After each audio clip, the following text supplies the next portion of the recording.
What's happening, ladies and germs? This is the PackerMan, and welcome to today's edition of All Elite Review, where today we are going to be going through what happened at Fyter Fest Night 2 this past Wednesday. And much like before, I'm going to do like an abbreviated review. I'm actually going to start doing that for the Dynamite episodes, you know, make things a little bit quicker. And I'll really go in depth at the real pay-per-views like Double or Nothing, All Out, Full Gear, and Revolution. So let's go ahead and get into this. The first match was the AEW Tag Team Championship match between number 3 Private Party and, of course, the Omega Cowboys. There's some pretty good highlights of this match. Private Party's silly string on Omega. Omega with a Snapdragon suplex on Cassidy. Quinn with a Pele kick on Omega. The Omega Cowboys assisted German suplex on Quinn, which looked nice. Private Party's double Spanish fly on Omega, which looked a little bit botched, but it wasn't terrible. Cassidy's sling blade backbreaker on Omega, which always looks sick. Cassidy with an Asai moonsault to Omega on the outside. That was really good. A tornado flatliner on Paige as well. Quinn hitting a shooting star press on Paige for a 2 count.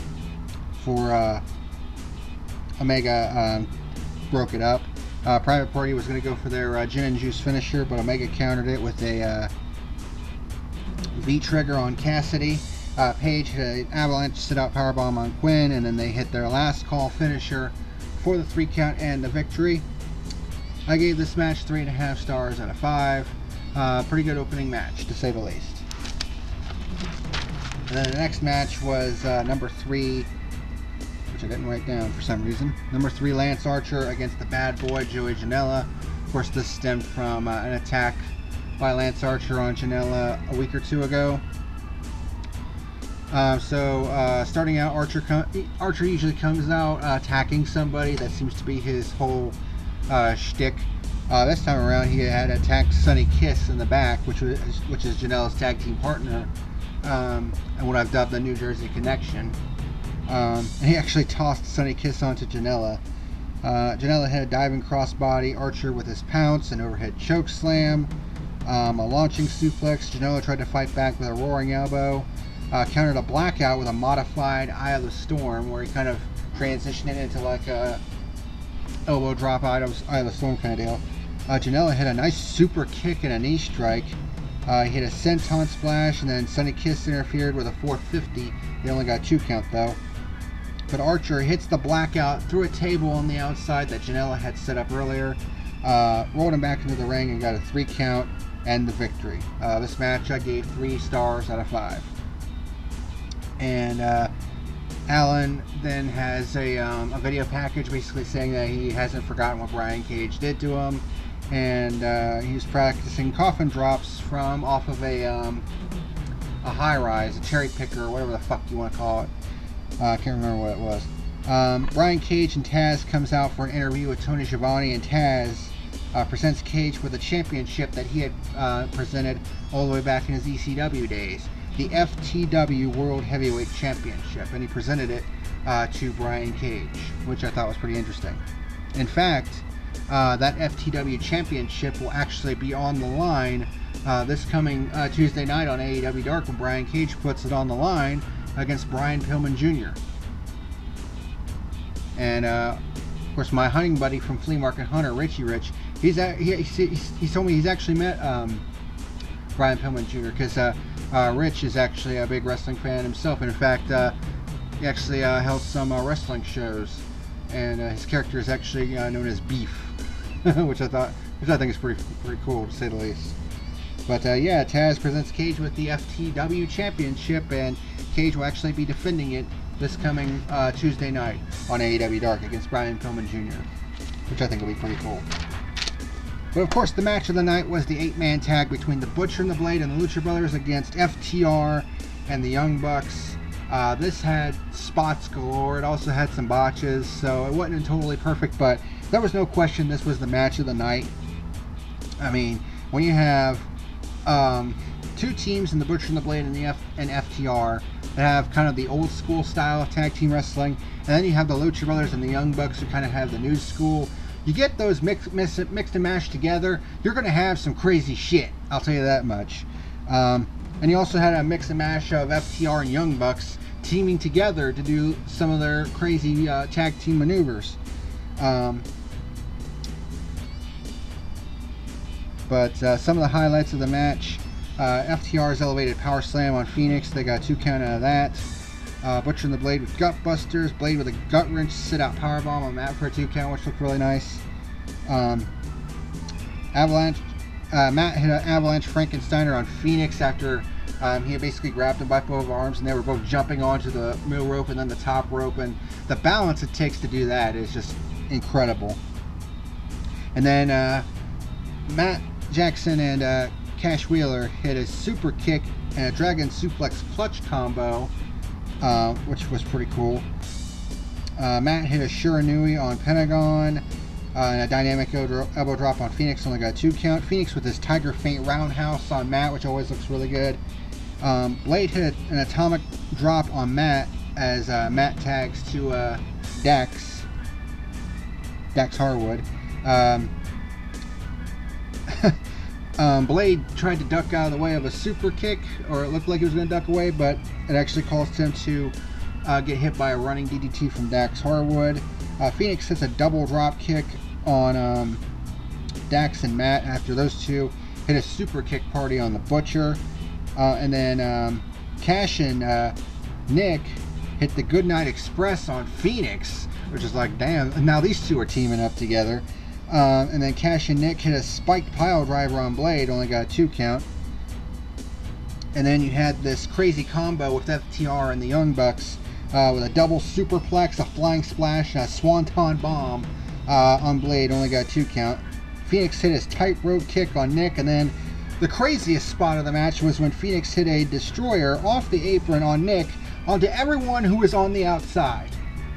Like, as if we didn't think these guys could get any fucking crazier, they just take the bar up another level.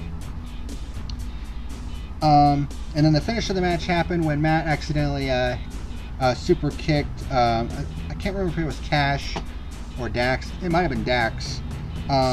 And the Lucha Brothers hit a new finisher that I had never seen from them before, called the LB Driver, which is basically a double team finisher where Pentagon has Matt in the Tiger Driver 98, and Phoenix is clutching onto Matt's legs, and when they drop down, it's kind of, instead of a straight up angle, it's kind of like at a severe angle, which makes the move look a lot more devastating.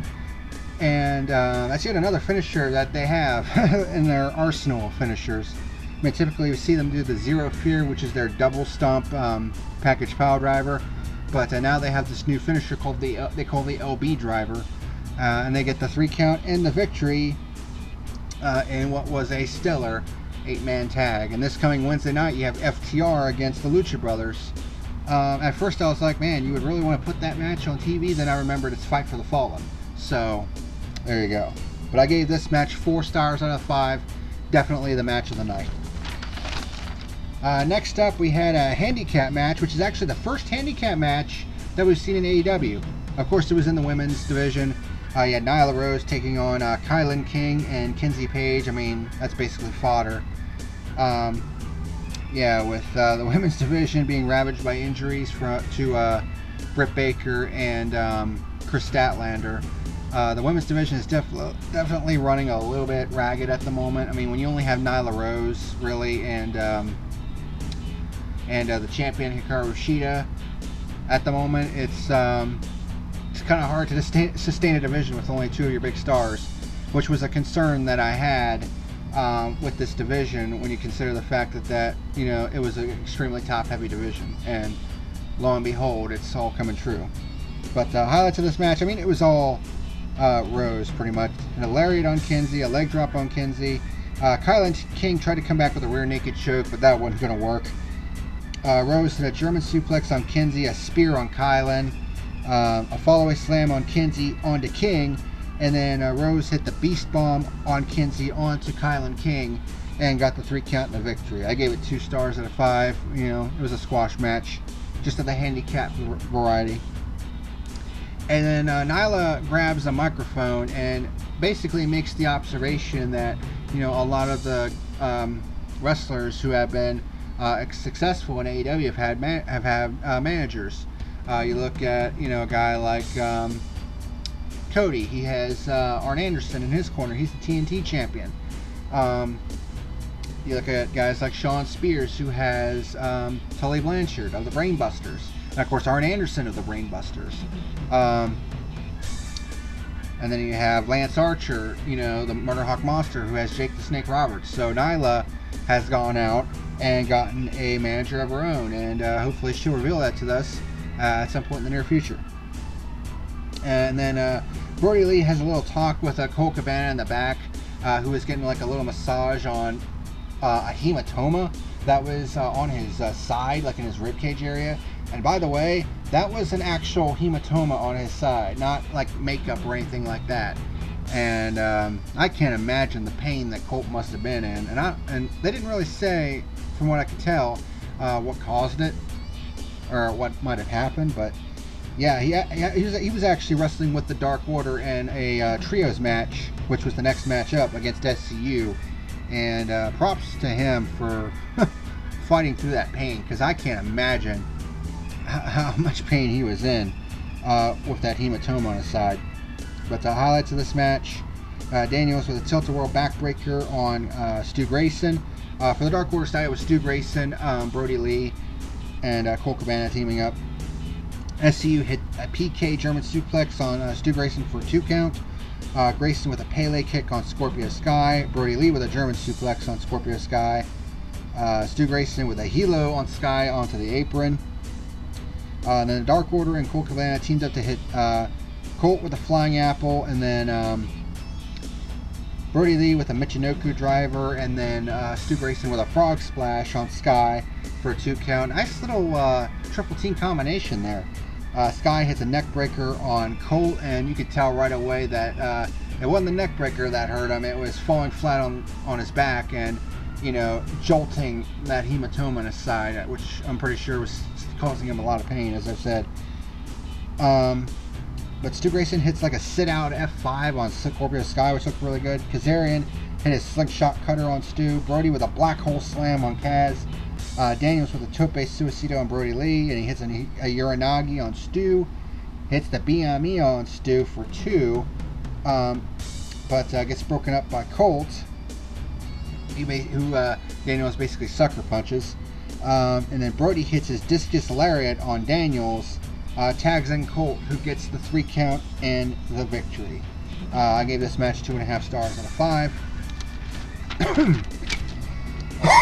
Excuse me. And then we have the main event, which was Orange Cassidy against Chris Jericho. This was actually a pretty damn good match, all things considered. Highlights of the match: Orange hit a tope suicida. Jericho had a lion tamer early on, a back suplex, and a pendulum backbreaker. Orange started doing some like pinning combinations for 2 counts. Jericho with a stalling suplex, hit a shoulder block off the apron. Orange started hitting rapid fire shots, a flying Frankensteiner, and he actually hit the super kick this time for a 2 count. You know how he kind of just stutter steps and it looks like he's just going to like do like a half-assed one? Well, he did an actual one this time. Hit a flying splash for a 2 count, and then a twisting cannonball senton onto Jericho and Proud and Powerful, who were at ringside on the outside, which looked really good. Then he hit his diving DDT for a 2 count. Jericho put the lion tamer back in. Santana splashes orange juice in Cassidy's face, which probably would have counted as a disqualification, but the referee let it go. Best friends come out and start fighting with Proud and Powerful.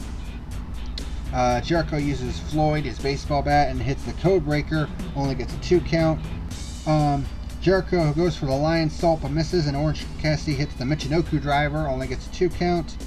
He hits the Stun Dog Millionaire and a satellite DDT for a 2 count, goes for his Superman punch, but Jericho counters with the Judas effect and gets the 3 count and the victory. So, very solid main event. I gave this match 3.5 stars out of 5. In my opinion, this show was not as good as night 1, but it was still, once again, very easy show to watch, and I enjoyed it for the most part. And the quality of the wrestling was still solid. regardless. So my final rating for Fyter Fest Night 2, I'll give it a 7 out of 10. Pretty solid 7 out of 10. And that's going to do it for this edition of All Elite Review. We got one more special show coming up, and it is Fight for the Fallen this coming Wednesday night, where we're finally going to have that AEW World Championship match between Jon Moxley and the Machine, Brian Cage. I think that'll be a banger of a match. But thank you very much for watching. Here are my updated personal rankings. And until next time, this is the PackerMan signing out. See you later.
You better like and subscribe or face the consequences.